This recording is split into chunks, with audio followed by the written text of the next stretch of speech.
section 8.5 is about inequalities and systems of inequalities in two variables. Before we get started working with two variables, I just want to review an inequality in one variable.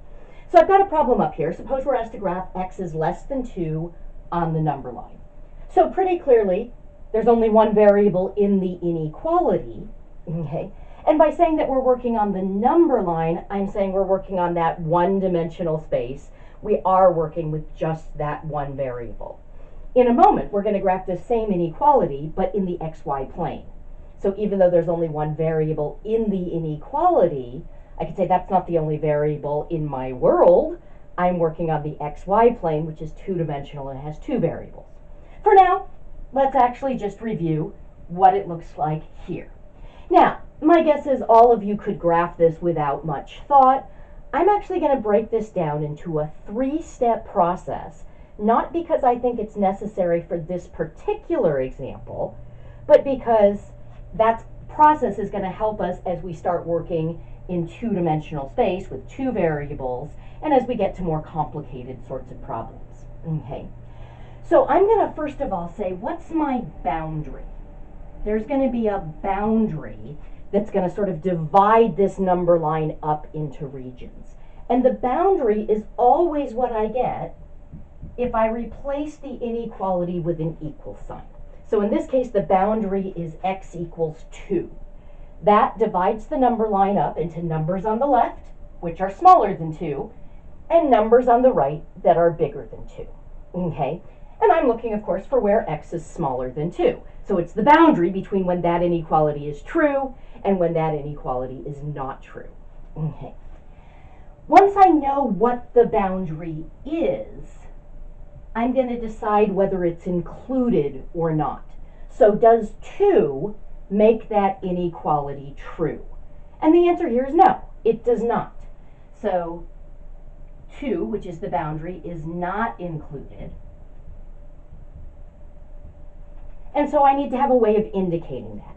And when we're talking about points on a number line, what I do is a filled-in hole if it's included and an open circle if it's not.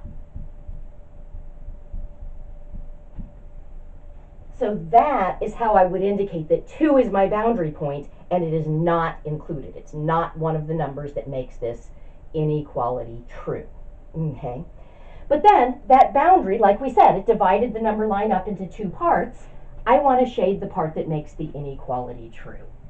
So in this case, I can see that's numbers to the left that are smaller than 2. So I'm going to shade, in this case, it's the left side. In general, it's whichever side makes the inequality true.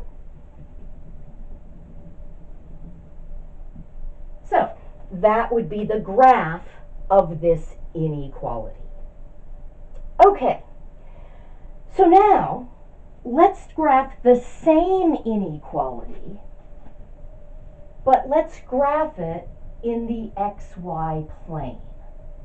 So that even though y doesn't show up in my inequality, I know that there are y values in my xy plane.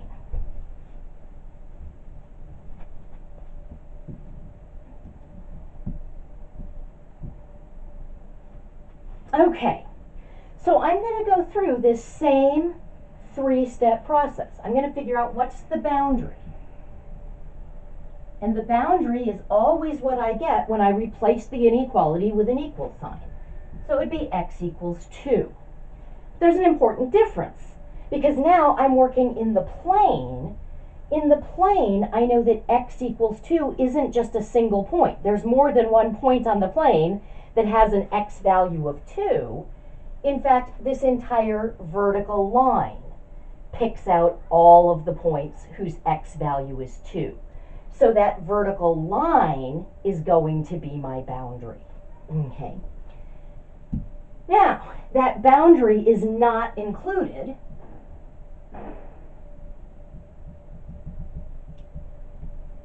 When I'm talking points, I use closed circles or open circles. When I'm talking lines or curves, I'm going to use either solid lines or dotted lines. So since it's not included, I'm going to use a dotted line. So I'm going to draw a dotted line at x equals 2. That's that vertical line picking out every single point on the plane whose x value is 2. You'll notice that line divides the plane up into two parts. There's the part of the plane that's to the left of the line, and there's the part of the plane that's to the right of the line. And I want to shade the part that makes this inequality true. Now here, because it's where x values are smaller than 2, I can simply say, I know where x is smaller to the left. Okay, so I want to shade to the left. Again, that's just the side of the boundary that makes the inequality true. So this is what my graph would look like if I'm asked to graph it in the xy plane. Now, one thing I can't do is just say graph x less than 2. That question would be ambiguous. I would have to tell you, do I want that graph on a number line or do I want that graph in the plane? In both cases here, I did.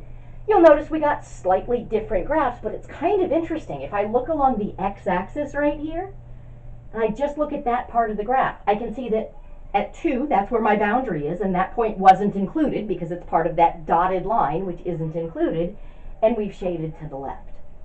So our one-dimensional graph is actually living here inside of our two-dimensional graph for the same inequality, which is kind of interesting.